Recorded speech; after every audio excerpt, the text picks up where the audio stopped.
Hey, have you ever read something in the Bible and just stopped and thought, wait, did Jesus actually say that?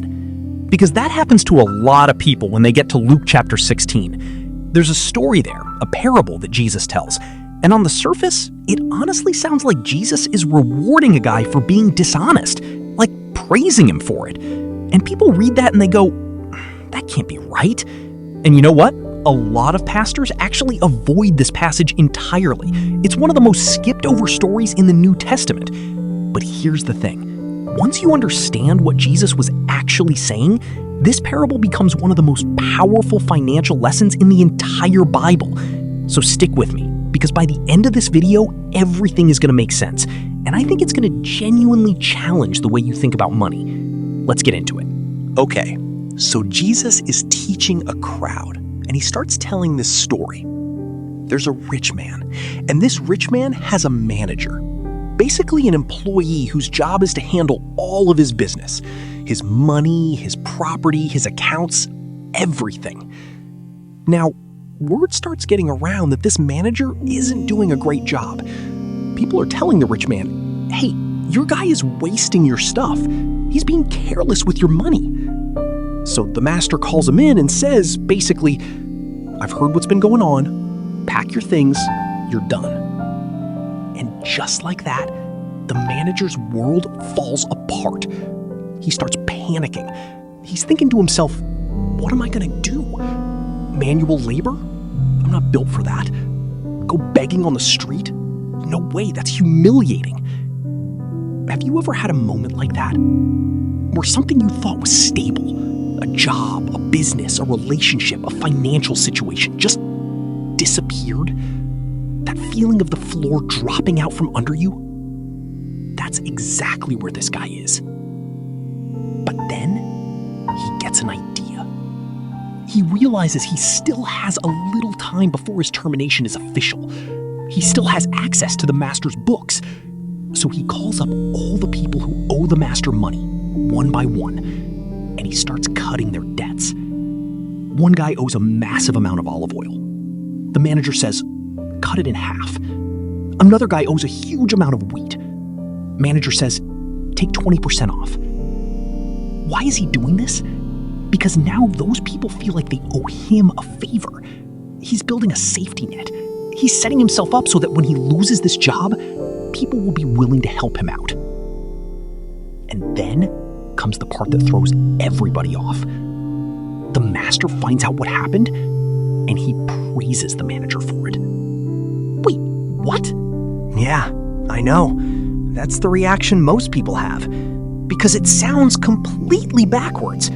The guy was already being fired for mismanaging money, and then he goes and does more with the master's money without permission, and he gets a compliment for it?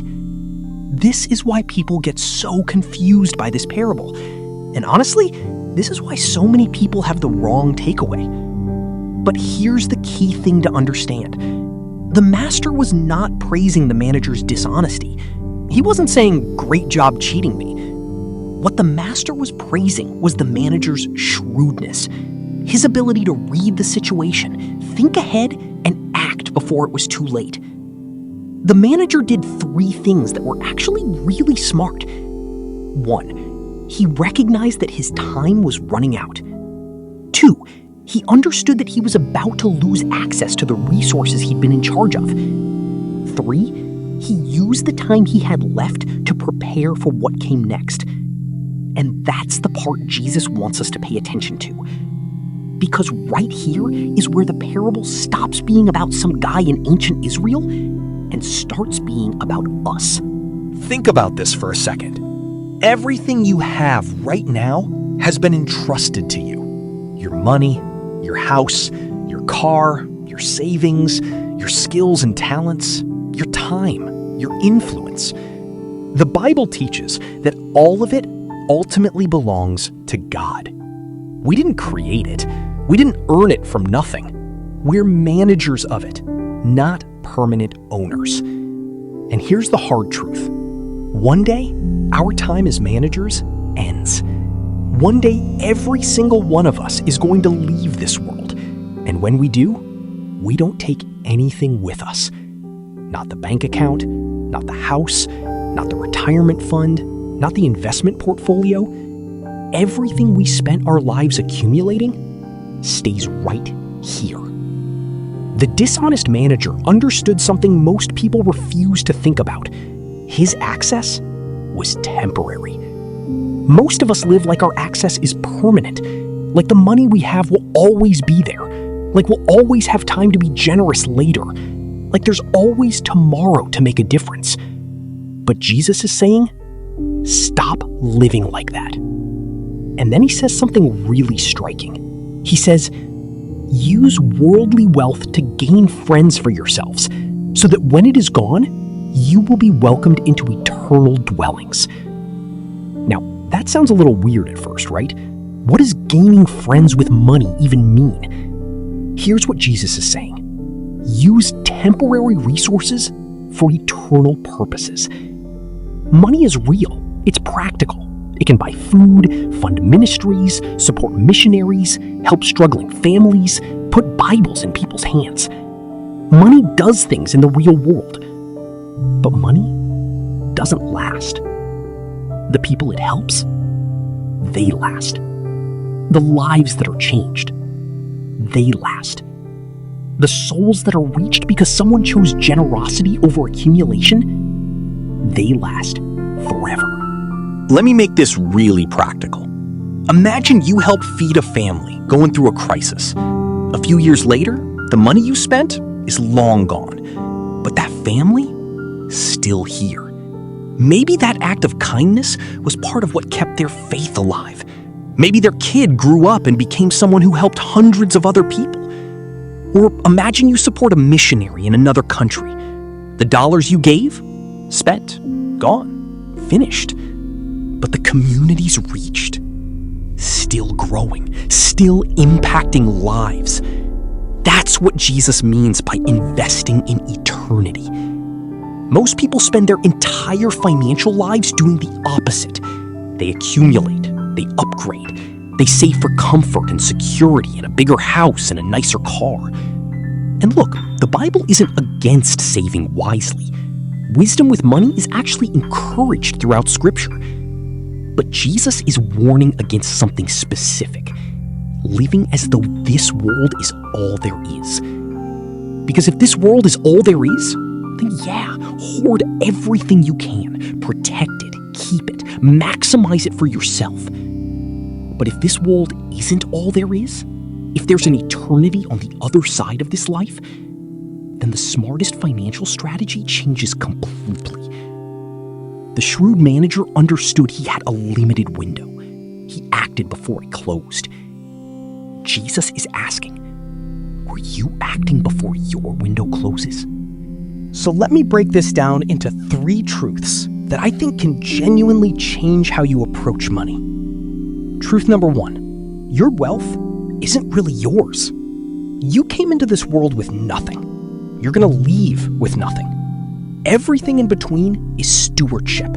You're managing what God owns. When that really sinks in, it shifts the question from how much can I keep to how can I use this well?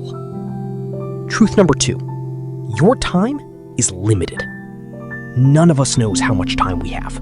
We make 10-year plans, retirement plans, long-term investment strategies, and that's fine. But tomorrow is never guaranteed. The manager in this story realized his opportunity had an expiration date. So does yours. So does mine. Truth number 3, generosity creates eternal impact. The money you spend on yourself ends with you. But the money you invest in God's work, in people, in ministry, in spreading the gospel, that keeps going long after you're gone. A meal that kept someone alive, a Bible that changed someone's heart, a donation that funded a community that's still thriving decades later. Those things matter forever. That's why Jesus says use money wisely. Not worship it, not hoard it, use it. Because money is a tool, and tools aren't meant to be locked in a drawer. They're meant to build something. So here's the question I want to leave you with. If everything you're managing right now actually belongs to God, And if one day you're going to lose access to all of it, what are you doing with it today? Are you investing in things that are only going to last as long as you do? Or are you investing in things that are going to outlast you by forever? That's the real lesson of the Shrewd Manager. It was never about dishonesty. It was about someone who saw reality clearly, recognized that time was running out, and moved before it was too late. Jesus wants his followers to see reality just as clearly. Because the wisest investment you will ever make is one that doesn't just survive your lifetime. It lasts for eternity. Think about that this week. And if this video made you think differently about money and stewardship, share it with someone who might need to hear it too. See you in the next one.